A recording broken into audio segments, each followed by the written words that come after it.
علماء کرام ہمارے درمیان موجود ہیں، جناب شجاع الدین شیخ صاحب، جناب قبلہ مولانا کمال مہدی صاحب، مفتی سہیل صاحب، مفتی عامر صاحب، سب کا بہت شکریہ۔ قبلہ آپ سے آغاز کرتے ہیں، نماز کی اہمیت اور اس کی فرضیت کے حوالے سے بات ہوئی ہے، یہ سوال آیا ہے کہ اول وقت میں نماز پڑھنا یہ کتنا زیادہ فضیلت رکھتا ہے، وہی نماز تاخیر سے پڑھ لینا یا اس طرح؟ بسم اللہ الرحمن الرحیم، اللہم صلی وسلم علی نبینا محمد۔ جہاں تک تو نماز کے آغاز کا وقت اور اختتام کا وقت معین کر دیا گیا، صحیح۔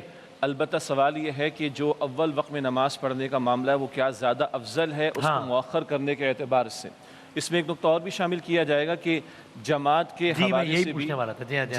حوالے سے بھی مردوں کے لیے زیادہ اس کی تاکید کی گئی ہے، تو بہرحال جماعت کی نماز کا اجر بھی ہے اور 27 گنا زیادہ اجر ملتا ہے حدیث مبارک کے مطابق۔ جی، اور یہ عام دنوں میں ہے، اور ماہ رمضان ہو تو پھر یہ تو کتنا ملٹیپل ہو جائے گا اللہ تعالیٰ بہتر جانتے ہیں۔ بہرحال احادیث مبارکہ میں یہ ذکر بھی آتا ہے کہ جب نماز کا وقت ہو جائے تو اس کو ادا کر لیا جائے، یعنی بلا وجہ تاخیر کرنا مناسب نہیں ہے۔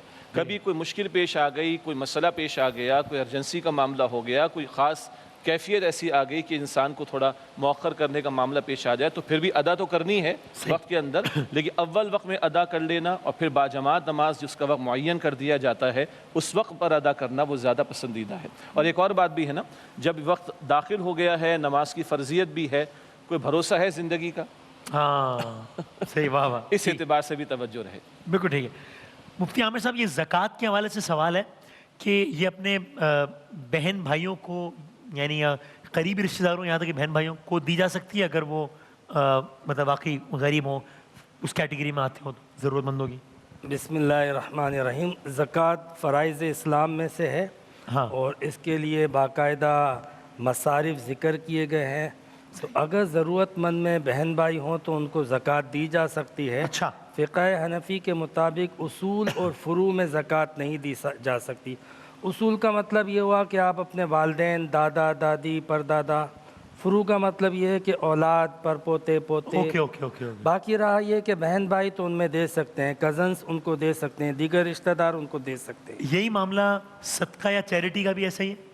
صدقہ واجبہ تو آپ کسی کو بھی دے سکتے ہیں، صدقہ نافلہ میں اور کنڈیشن کم ہے، تو نافلہ کسی کو بھی دے سکتے ہیں۔ اور اس میں سر یہ بتا دیجیے گا کہ انسان اکثر یہ ہوتا ہے کہ اپنے کسی قریبی رشتہ دار کو دیتے وقت وہ یہ چاہتا ہے کہ میں ان کو یہ بتاؤں نہ کہ یہ اس عنوان سے ہے تاکہ وہ برا فیل نہ کریں، تو اس طرح بھی ہو جائے گا؟ مثلا زکوٰۃ دیا، کسی اور عنوان سے دے دیا؟ ہاں دیکھیں، اگر یہ پتہ ہے کہ کنفرم وہ مستحق ہے تو افضل ہی یہ ہے کہ آپ نہ بتائیں، کیونکہ آپ یہ بتا کے شاید اس کو تھوڑا سا کمزور کر دیں، ذلیل کر دیں، یہ احساس دلا دیں، تو بہتر یہ ہے کہ اس کو تحفہ کے کر دیں۔ تو زکوٰۃ جو ہے وہ مستحق کے لیے بالکل ویسے ہے جیسے ایک شخص جو ہے وہ محنت کر کے پیسے کماتا ہے، تو اللہ تبارک و تعالیٰ نے مستحقین کے لیے زکوٰۃ کو اسی طرح پاک رکھا ہے، کیونکہ یہ اس سے زیادہ اللہ تعالیٰ نے فرض کر کے اس کا حصہ پاکیزہ مقرر کیا ہے۔ واہ واہ، بالکل ٹھیک، زبردست۔ آپ کی اجازت سے، پلیز، مفتی صاحب کی اجازت سے، کہ اپنے رشتہ دار جو کہ مستحقین ہیں ان کو دینے کی ترغیب بھی دی گئی ہے، اور حدیث مبارک میں ان کو دینے کا ثواب دوہرا ملتا ہے۔ اچھا، ایک تو آپ فرض ادا کر رہے ہیں تو اس کا ثواب ملے گا، اور دوسرا جو صلہ رحمی کا معاملہ ہے وہ ثواب عطا ہوگا۔ اور اس کو اگر براڈر پرسپیکٹیو میں دیکھیں، دنیا سوشل ویلفیئر کی بات کرتی ہے، دنیا جو ہے وہ کفالت کی بات کرتی ہے، اللہ تعالیٰ نے جو نظام ہمیں زکوٰۃ و صدقات کا دیا، پھر ہمیں جو اصول و فروع کی بات کی ان کو تو دے ہی نہیں سکتے نا، ان کی تو کفالت ہم نے کرنی، اور پھر ہمارے خاندان میں دوست احباب میں جو لوگ ہیں، تو اللہ تعالیٰ نے اس انداز سے وہ سوشل ویلفیئر کا کانسیپٹ عطا فرمایا کہ جس میں دوسروں کو بھی جینے کا حق ملتا ہے۔ تو ایڈ کرنا چاہ رہا تھا کہ رشتہ داروں کو دینے کا دوہرا ثواب زیادہ پرائیورٹی ہے، بالکل ٹھیک۔ اچھا مولانا کمال مہدی صاحب، یہ ابھی دعا کے عنوان سے بہت بات کی مفتی صاحب نے ابھی پچھلے سیگمنٹ میں، تو سوال یہ ہے کہ کیا مطلب کوئی بہت چھوٹی سی چیز ہو وہ بھی مانگنی چاہیے، یا یہ سوچ کے انسان نہ مانگے کہ یار مطلب سیریسلی، یعنی اب یہ بھی مانگو گے کہ مطلب یار کوئی بھی بہت چھوٹی چیز کہ مطلب کوئی آدمی ہے کہ یار مجھے فلاں 5 اسٹار پہ کھانا میں افورڈ نہیں کرتا ہے، کچھ بھی جو کہ دنیا میں ضرورت بہت ہی چھوٹی ہو، تو وہ بھی اللہ تعالیٰ سے اس وجہ سے مانگنی چاہیے کہ بھائی اللہ ہی دے گا اور کون دے گا، یا اس لیے نہیں مانگنی چاہیے کہ اللہ تعالیٰ سے یہ کیا مانگ رہے ہو؟ بسم اللہ الرحمن الرحیم۔ دونوں باتوں میں مختصر ایک بیان کرتے ہوئے پھر اس سوال پر آتے ہیں، وہ یہ کہ نماز اول وقت کی جہاں تک بات ہے تو جیسے کہ ہمارے محترم نے بیان فرمایا کہ اگر نماز جماعت تاخیر سے ہو رہی ہے تو اول وقت کی فرادہ نماز سے بہتر ہے بعد کی جماعت نماز. جماعت کا اتنا زیادہ ثواب ہے, ہاں اس طرح ثواب ہے. اور ہمارے یہاں جس طرح روایت میں بیان کیا گیا ہے کہ اگر جماعت میں 2 افراد ہوں تو 10 گنا ثواب بڑھ جاتا ہے, 3 افراد ہوں تو 20 گنا ثواب بڑھ جاتا ہے, یہاں تک کہ پھر اگر 10 نمازی ہو جائیں ایک جماعت میں تو حدیث میں آیا ہے کہ اس کا ثواب کتنا ہے یہ اللہ سبحانہ وتعالیٰ کے علاوہ کوئی نہیں جانتا. تو اس کا اتنا ثواب ہے. ہاں اول وقت میں معمول کے مطابق جب فرادہ نماز جو پڑھ رہے ہیں ان کے لیے بہت زیادہ تاکید ہے کہ جیسے نماز کا وقت ہو تو جیسے ان کے لیے امکان میں کہ فوراً نماز پڑھیں. حی علی الصلاۃ حی علی الفلاح کا مطلب یہی ہے. حی کا مطلب جلدی کرو, جلدی کرو, خود اس میں بات پوشیدہ ہے. حی علی الصلاۃ جلدی کرو, نماز کی طرف جلدی آؤ. اور عرفا یہ بیان فرماتے ہیں کہ جو حدیث ہی سے اخذ کی گئی بات ہے کہ اگر کوئی اہل نماز اول وقت ہو, یعنی اہل نماز اول وقت کا مطلب کیا ہے کہ اس کا معمول ہے کبھی اس سے کوئی مس ہو جائے کسی ایمرجنسی کی وجہ سے تو بات الگ ہے. اہل نماز اول وقت ہو تو اللہ سبحانہ وتعالیٰ ایک نہ ایک دن اسے اس مقام تک پہنچا دیتا ہے جس مقام تک وہ پہنچنا چاہتا ہے. تو یہ اتنی زیادہ اس کی تاثیر ہے. حدیث میں یوں آیا ہے کہ اگر کوئی معمول سے نماز تاخیر کا عادی بن جائے, یعنی اس کا روٹین بن جائے, یعنی تحقیر کر رہا ہے نماز کی نا, پھر ہر کام اس کے لیے اہم ہے, حتیٰ یوٹیوب اہم ہے, واٹس ایپ پر آدھا گھنٹہ فضول میں بیٹھ جانا اہم ہے, نیٹ فلکس اہم ہے, گپ شپ اہم ہے, لیکن نماز کی کوئی اہمیت نہیں. تو پھر نماز اس سے پلٹ کر یہ کہتی ہے کہ ضیعتنی ضیعک اللہ, تو نے مجھے ضائع کیا اللہ تجھے ضائع کرتا ہے. تو لہٰذا اہتمام کرنا چاہیے کہ نماز کے لیے کہیں حقارت کا باعث نہ بن رہا ہمارا تاخیر کرنا. بالکل صحیح. دوسرا جو زکوٰۃ کے حوالے سے بہت خوبصورت بات مفتی صاحب نے بیان کی کہ اپنے بہن بھائیوں کو دے سکتے ہیں, بلکہ زیادہ بہتر ہے, تاکید ہے کہ دیا جائے. لا تبطلوا الصدقات بالمن والاذى, اپنے صدقات کو یعنی زکوٰۃ کو اور خیرات کو احسان جتلا کر ضائع نہ کرو. اس کا خود یہ مطلب ہے کہ آپ نہ بتلائیں اور اسے ہدیۃً تحفۃً عطا کر دیں تو زیادہ بہتر ہے. اور دعا بے شک حدیث میں آیا ہے کہ اپنے کھانے کا نمک بھی اللہ سبحانہ وتعالیٰ سے مانگو. اچھا اچھا. یعنی بھائی آپ تو اور ہم تو اور پوری کائنات تو لمحہ بلمحہ اللہ سبحانہ وتعالیٰ کی محتاج ہے. وہ خالق نہیں ہے, خالق العالمین نہیں, رب العالمین ہے. اس کا تعارف جو پہلا ہے الحمدللہ رب العالمین. اس صوفے کو جس نے بنایا, اب یہ صوفہ اس کا محتاج نہیں ہے بنانے والے کا, اس کو کہتے ہیں کہ اس اعتبار سے خالق ہے. لیکن اللہ سبحانہ وتعالیٰ نے بنا کے میں چھوڑ نہیں دیا, وہ رب العالمین ہے. رب کا مطلب ہوتا ہے کہ جو لمحہ بلمحہ اپنے خالق کا محتاج ہو. تو لہٰذا اپنے کھانے کا نمک بھی اللہ سبحانہ وتعالیٰ سے مانگو. قرآن میں تو ہے یہ بات, دیکھیں قرآن میں جو محور ہے نا وہ خدا ہے. باقی آسمانی کتابیں جن میں تحریف ہو گئی ہے اس میں محور انسان ہے. مثال کے طور پر کتاب تورات میں ہے سفر پیدائش میں کہ حضرت یعقوب کی کشتی ہوئی, نعوذ باللہ, اللہ سبحانہ وتعالیٰ سے انہوں نے جو ہے اللہ تعالیٰ کو اس طرح شکست دے دی. تو اس میں انسان کو طاقتور بتایا گیا ہے. قرآن میں محور اللہ سبحانہ وتعالی ہے. قل اللہم مالک الملک تؤتی الملک من تشاء وتنزع الملک ممن تشاء وتعز من تشاء وتذل من تشاء بيدك الخير انك على كل شيء قدير تولج الليل في النهار وتولج النهار في الليل وتخرج الحي من الميت وتخرج الميت من الحي وترزق من تشاء بغیر حساب. پروردگار تو ہی چاہتا ہے تو ملک دے دیتا ہے, تو جس سے چاہتا ہے ملک لے لیتا ہے, جس سے چاہتا ہے عزت دیتا ہے, جس سے چاہتا ہے ذلت دے دیتا ہے.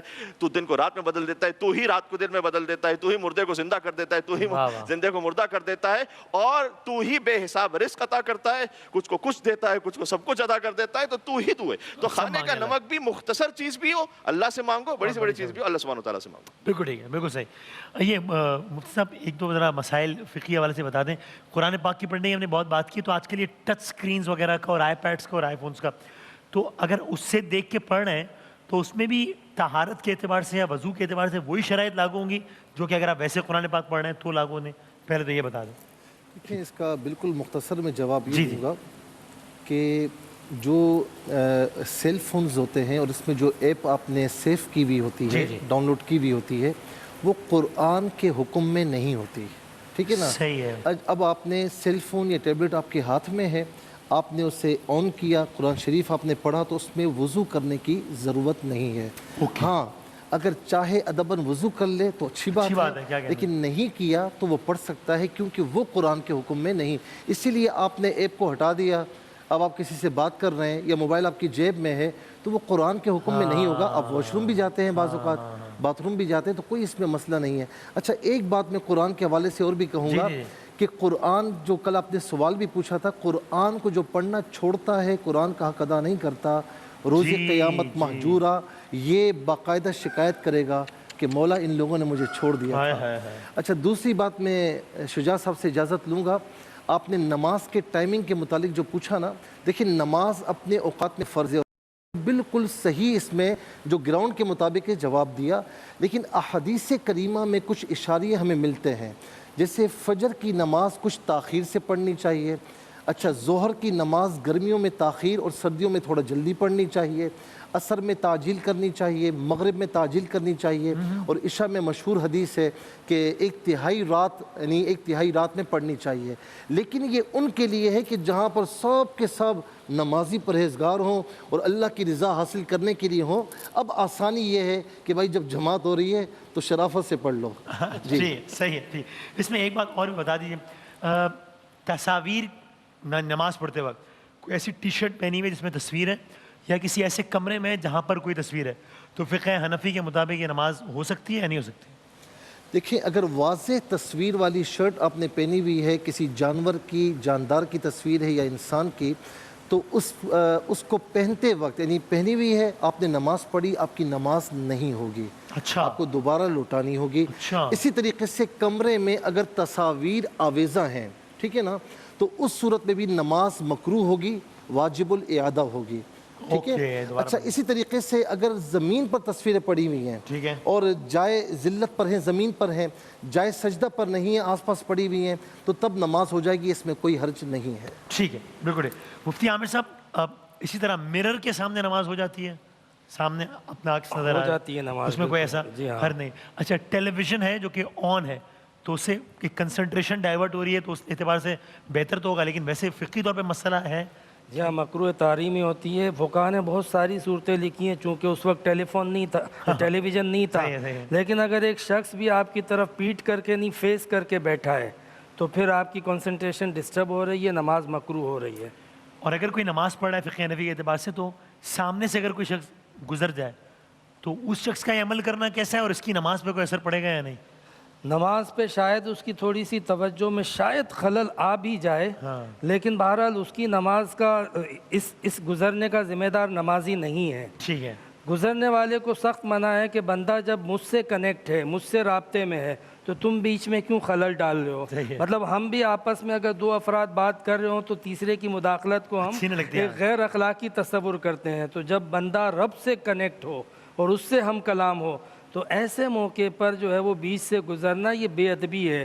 فقہاء کرام نے دور دور تک اس کے فاصلے متعین کیے ہوئے کہ نہ گزرا جائے۔ فقہی طور پہ نماز باطل نہیں ہوگی، لیکن اس کی اسپرٹ متاثر ہوگی، اسپرٹ متاثر ہوگی، نماز باطل نہیں ہوگی۔ ایک بات عرض کرنا چاہتا ہوں، بہت پیارا جملہ تھا، جلدی سے کہہ کر جو ہے وہ گزر گئے مہدوی صاحب، کہ آثار و سنن میں بھی یہ بات آئی ہے کہ نماز جو بندہ ترک کر دیتا ہے، میں سمجھتا ہوں یہ میسج آف دا ڈے ہونا چاہیے۔ تو نماز کہتی ہے کہ تو نے مجھے ضائع کیا، میں تجھے ضائع کر رہا ہوں۔ اتنا پیارا میسج کہ آج ہم نماز ترک کر رہے ہیں، ہم اپنی حالت کو بھی دیکھ رہے ہیں، مسلمان کس طرح ذلیل و خوار ہیں، تباہ و برباد ہیں، لیکن یہ غور نہیں کر رہے کہ ہم کس طرح رب کے احکامات سے اس کے آگے جھکنے سے روگرداری کر رہے ہیں۔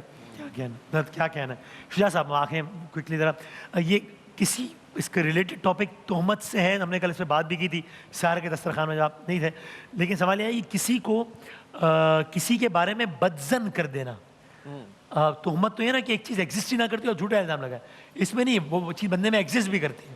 یعنی یہ بات ہے نا کہ میں کسی کو اس کے بارے میں بات نہ بتاؤں تو بھی کوئی مسئلہ نہیں ہوگا، بتا دوں گا تو مجھے بتایا کہ یہ بندہ اس سے چڑ جائے گا۔ بدظن کر دینا، یہ اس عمل کے بارے میں بتائیے۔ دیکھیے بد کرنے کے لیے لا محالہ اگلے کی برائی بیان کرنا پڑے گی، تو غیبت کا مسئلہ بھی آئے گا جو اپنی جگہ حرام عمل ہے اور بہت بڑا گناہ ہے۔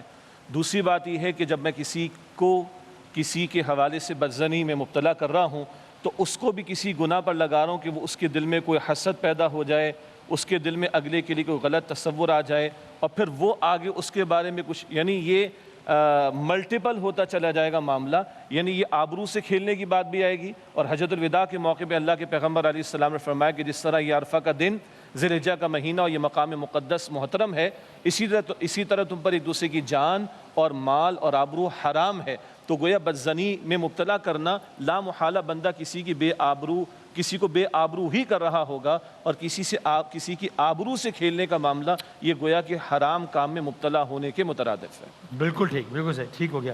مولانا مولوی صاحب کچھ فقہی مسائل بھی ہیں جو مفتی عامر صاحب نے بتائے، ان میں کوئی ہے کوئی بڑا رائے مختلف فقہی تصاویر کے حوالے سے جی جو مفتی سہیل صاحب نے بتایا؟ آئینے کے سامنے نماز ہو جاتی ہے، ٹھیک ہے، اور جو تصاویر کا مسئلہ ہے وہ مکروہ ہے، فقہ جعفریہ کے مطابق بھی مکروہ ہے اگر جاندار کی تصویر ہے اس کے اپنے لباس پر یا کمرے میں۔ البتہ یہ وہ مکروہ نہیں کہ جس میں نماز کے اعادے کی ضرورت ہوگی، ثواب کم ہو جائے گا، فضیلت کم ہو جائے گی یا ختم ہو جائے گی، لیکن نماز اس کی ٹھیک رہے گی۔ ٹھیک ہے، یہ اسکیچنگ، پینٹنگ، نقش بنانا، یعنی دونوں کیٹیگری دیکھتے ہیں کہ سینری کا پینٹ کرنا یا کسی آدمی کی شکل بنانا، یہ سینری تو بالکل جائز ہے، کسی آدمی کی شکل بنانا وہ بھی جائز ہے، لیکن مجسمہ اگر کوئی بنا رہا ہے جاندار کا تو وہ جائز نہیں ہے۔ اسکیچنگ از فائن، اسکیچنگ جو بنا تصویر بنا لیتے ہیں تو اس میں فقہ جعفری کے مطابق حرج نہیں ہے، لیکن مجسمہ جو بناتے ہیں، ہاں ہاں، اسکلپچر جس کو جیسے کہتے ہیں، مادام تصاویر کے میوزیم میں جاتے ہیں وہاں مجسمے، جی جو بھی مجسمے بنے ہوئے ہوتے ہیں، بہرحال وہ فقہی طور پر صحیح نہیں ہے، جائز نہیں ہے۔ اچھا ہو گیا، یہ آپ بھی بتا دیجیے گا آخر میں پھر میں، اور اس میں ایک اور یہ سوال بہت ایک آ رہا تھا وہ میں بس ٹھیک ہے، اگر یہ کرنولا وغیرہ لگا ہوا ہے کیا کہتے ہیں اس کو، تو وہ کرتے ہوئے نماز ہو جاتی ہے؟ نہیں، اس میں وضو جبیرہ کرنا ہوگا اوبویسلی، کہ باقی اعضائے وضو پہ تو عام طریقے سے پانی ڈال دیں اور اس کے اوپر ایک صاف سفید کپڑا یا کوئی بھی کپڑا صاف رکھ لیں اور اس کے اوپر اس سے ہاتھ پھیر لیں تو وضو جبیرہ ہو جائے گا، اور اگر یہ بھی ممکن نہ ہو تو پھر اس کے لیے تیمم فرض ہو جائے گا۔ بالکل ٹھیک ہے۔ اسکیچنگ کے حوالے سے کوئی رائے مختلف ہے فقہی طور پہ؟ ہاں دیکھیں، جہاں تک جو یعنی مجسمے بنانا ہے تو جو احادیث کریمہ میں جس کی ممانعت آئی ہے خاص طور پر تو انہی کی آئی ہے، کیونکہ یہ چیزیں بت پرستی کی طرف لے کر جاتی تھیں، اس لیے منع ہے۔ اب جو تصاویر بنائی جاتی ہیں تو اس کی بھی ممانعت ہے، نہیں بنانی چاہیے جاندار کی، لیکن وہ زیادہ درجے کی ممانعت ہے، اتنی شدت سے نہیں، اتنی شدت سے نہیں، لیکن اس کی بھی بہرحال ممانعت ہے، اس کی بہت زیادہ شدت سے ممانعت ہے۔ یعنی حرام کی کیٹیگری میں آ جائے گا یہ بھی؟ جی تقریباً حرام کی کیٹیگری میں آئے گا بالکل۔ اچھا، اور وہ جو ہے نا جو مجسمے بنانا، اس کے لیے تو باقاعدہ احادیث کریمہ میں ہے کہ جو شب برات ہے، شب قدر ہے، کہ جی اتنے بندوں کی مغفرت ہوتی ہے، کچھ بد نصیب ہیں، والدین کا نافرمان ہے، عادی شرابی ہے، فلاں فلاں، اس میں ایک یہ کہ تصویر بنانے والا۔ اچھا اتنی شدت سے؟ اللہ اللہ۔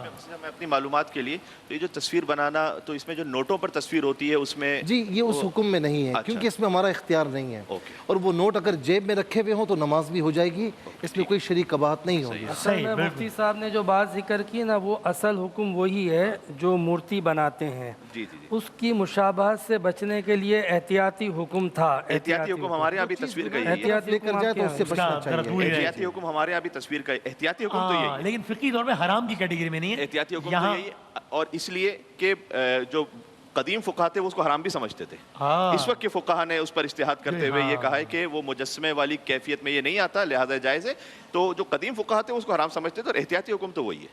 اور یہ جو دوسرا کینولا والا مسئلہ ہے کہ لگا ہوا ہے، تو اس صورت میں اگر خون نہیں نکل رہا اور وضو کر لیا ہے تو اگر وضو کریں گے تو وہاں پر تو ظاہر ہے کہ پانی نہیں بہا سکتے، تو وہاں پر ہاتھ گیلا کر کے ہلکا سا مسح کر لیں، وضو ان کا ہو جائے گا، نماز پڑھ سکتے ہیں۔ آخری وقت تو ختم ہو گیا، لیکن کوئکلی اگر بتا دیں، وہ ایم اے جناح روڈ سے جا رہے ہیں مفتی سہیل صاحب، اگر کوئی جا رہا ہے، وہ W11 دھواں چھوڑتے ہوئے جا رہی ہے، تو وہ روزہ نہیں ٹوٹے گا، کچھ بھی نہیں ہوگا۔ W11 ہو یا کوئی بھی دعا، میں نے کہا پتہ نہیں W11 کا کیا قصور ہے۔ خان کوچ کے لیے بھی یہ مسئلہ ہے اور نواز کوچ کے لیے بھی یہی مسئلہ ہے، 7H بھی ہے، خان کوچ ہو، نواز کوچ ہو، سب آپ نے گھبرانا نہیں ہے۔ بس ٹھیک ہو گیا، بہت شکریہ سر، سارے یہ غیر سیاسی کوچز تھی ویسے۔ ہاں، اس میں کوئی سیاسی مشابہت محض اتفاقی ہو سکتی ہے۔ بہت شکریہ تمام علماء کرام کا۔ ایک بریک کے بعد ہم کوئز کے سیگمنٹ کے ساتھ حاضر ہوتے ہیں۔